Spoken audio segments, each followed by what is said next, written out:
परसों की कह के वर्षों बीत गए, तुझे याद भी नहीं आई, और याद आई तो तूने सखा को भेज दिया।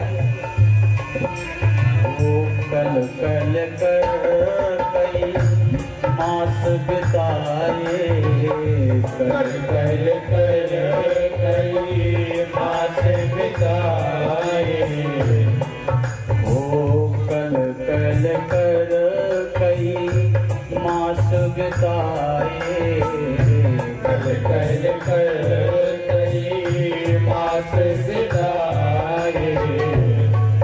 वो चले गाओ जा उत्पाती, वो करेगा चले उत्पाती,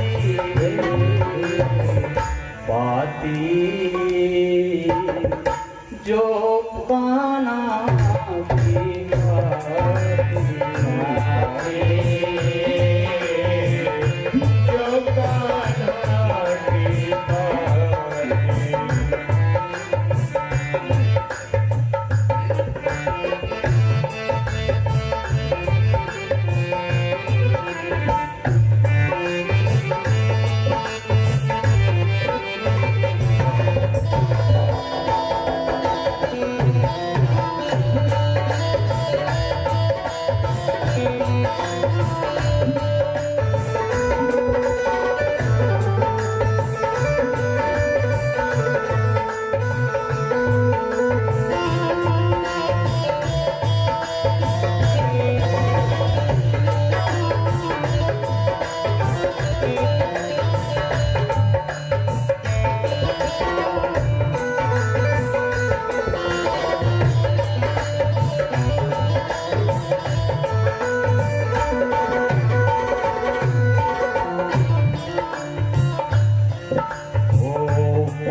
वन में विनोदी, पाती मधु वन में विनोदी, पाती मधु वन में विनोदी, पाती मधु वन में विनोदी।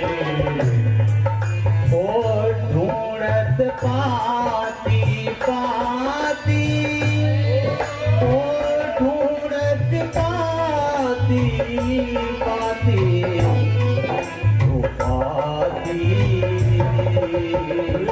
जो गाना की बाती, बाती जो गाना की बाती, छाती से चिपकाती, छाती से चिपकाती, पाती जो गाना की बाती, जो गाना की बाती,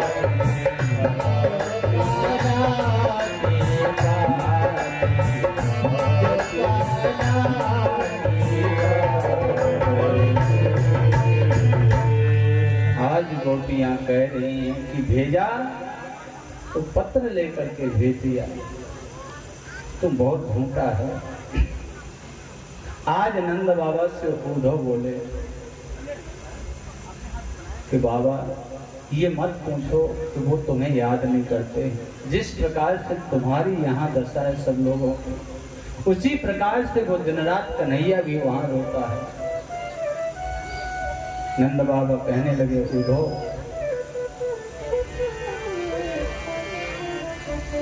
हम सबको आशा देकर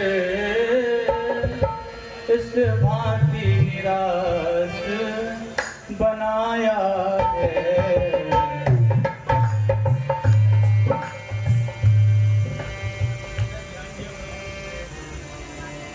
हम सबको आशा देकर इस भांति निराश बनाया है। और उधर 2 दिन का वादा, 2 दिन की कहा था उसने, 2 दिन का वादा किया मगर अब तक ना मुँह देख लाया है। 2 दिन का वादा। यशोदा जी कहने लगी, अरे उद्धव, लगता है कि मेरे प्रेम में कोई कमी रही होगी, इसलिए वो परसों की कह के वर्षों रुक गया। गोपी आई, गोपी के सामने एक भौरा आया और गोपी के जैसे चरणों में वो गिरा है। देखा गोपी ने कि उसके मुंह पर पीला कुमकुम लगा है। गोपी कहने लगी, दूर रहो, तुम्हारा भी रंग काला है और कन्हैया का रंग भी काला है। ये काले लोग बहुत बुरे होते हैं, धोखेबाज होते हैं। जब भौरा उड़ता हुआ गोपी के पास आकर भ्रमण करने लगा तो गोपी कहने लगी, मधुप किप बंधो मां स्प्रसांगी समज्ञा कुचल लुलित माला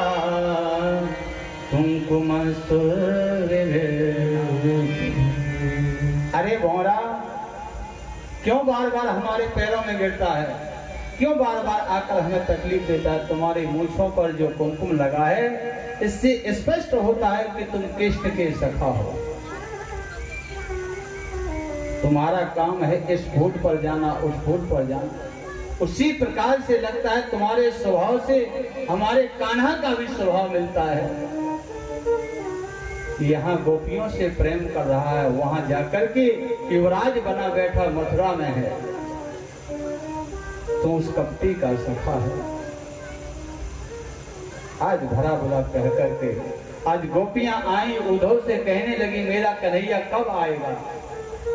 उद्धव कहने लगे, ये तो मुझे भी नहीं बताया, लेकिन इतना जरूर कहा उसने कि मैं जल्द ही ब्रज में जाऊंगा और उन गोपियों को सांत्वना दूंगा, शांति दूंगा। कब आएगा?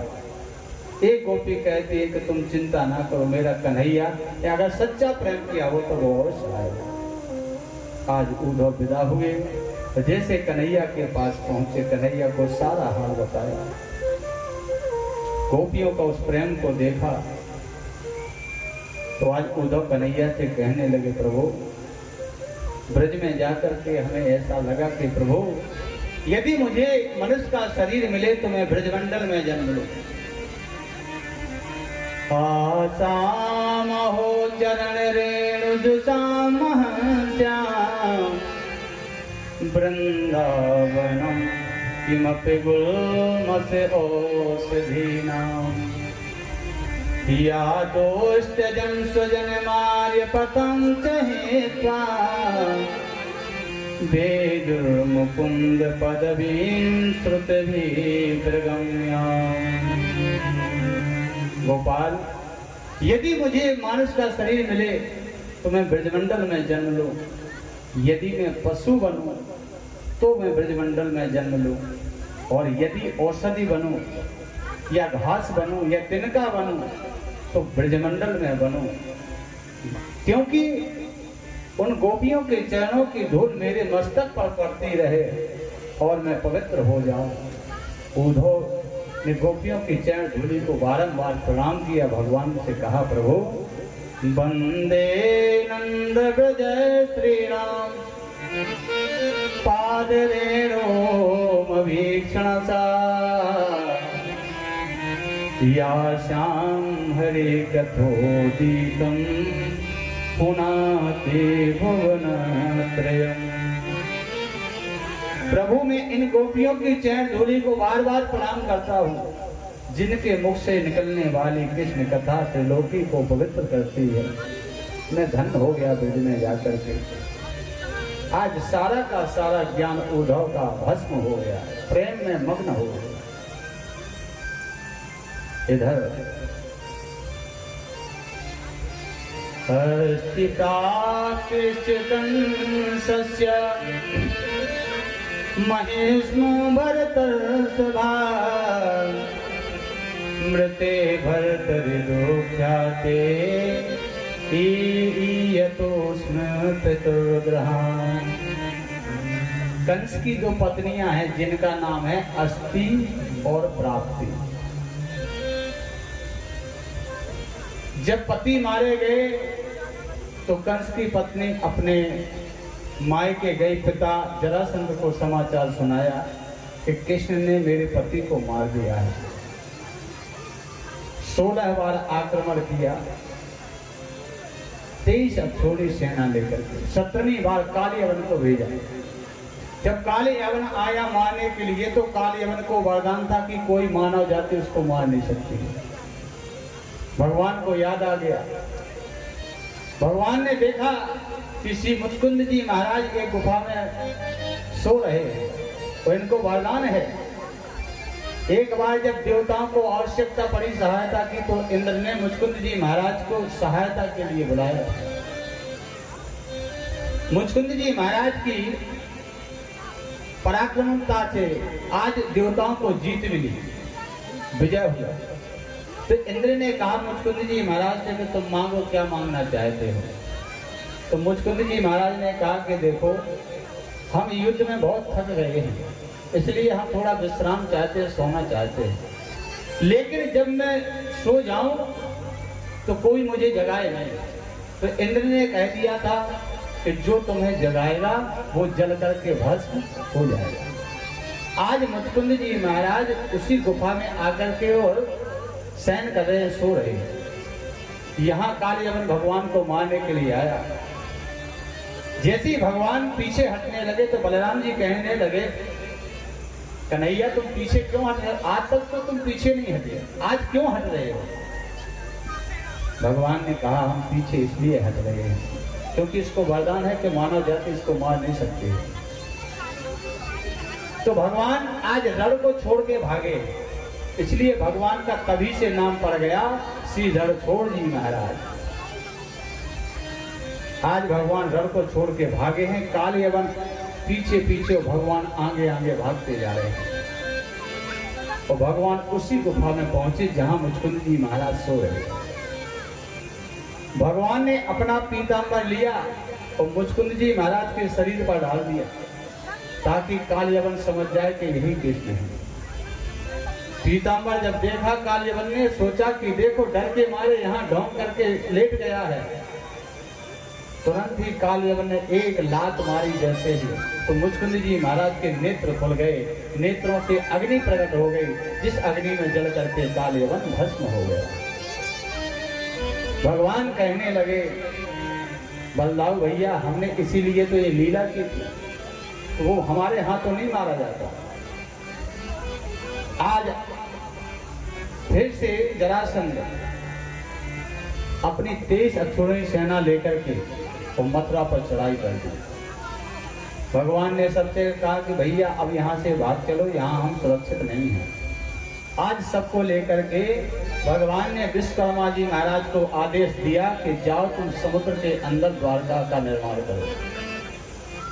आज विश्वकर्मा जी के द्वारा द्वारका का निर्माण हुआ।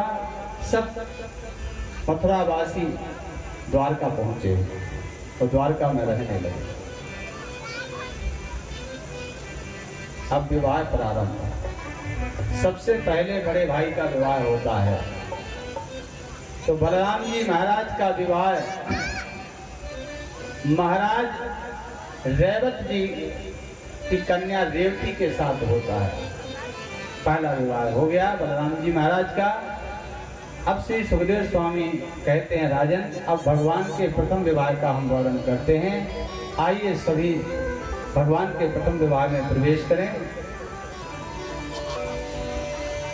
राजा श्री भीष्म को नामा विदर्भाधिपतिर्महान् तस्य पंचा भवन पुत्रा कन्या च वरानना। आज विदर्भ देश के राजा हैं जिनका नाम है भीष्म। क्या नाम है? महाराज भीष्म। इनके 5 पुत्र हैं लेकिन पुत्री नहीं हुई। महाराज भीष्मक ने भगवान शंकर का ध्यान किया। ये भागवत की कथा नहीं है, अन्य पुराणों की कथा है। भगवान शंकर का तब किया। भगवान शंकर ने कहा जाओ तुम्हें समुद्र में जो पुत्री मिलेगी उसी को अपनी पुत्री मान लेना। महाराज भीष्म के केवल 5 पुत्र हैं। कौन कौन से? रुक्मी, रुक्मरथ, रुक्मबाहु, रुक्मकेश और रुक्ममाली। ये 5 पुत्र हैं, लेकिन पुत्री नहीं है। एक दिन महाराज भीष्म समुद्र के किनारे पर बैठे हुए समुद्र को निहार रहे थे। देखा कि एक कमल पुष्प पर एक कन्या खेल रही है। महाराज भीष्म समुद्र में प्रवेश किया, उस कन्या को फूल से उठाया और अपने घर लाए, लालन पालन करने लगे। उसी का नाम हुआ रुक्मिणी। रुक्मिणी का जन्म नहीं हुआ, क्योंकि लक्ष्मी का जन्म नहीं होता, लक्ष्मी प्रकट होती है। आज लक्ष्मी स्वरूप रुक्मिणी मैया भीष्म महाराज के महलों में पलने लगी।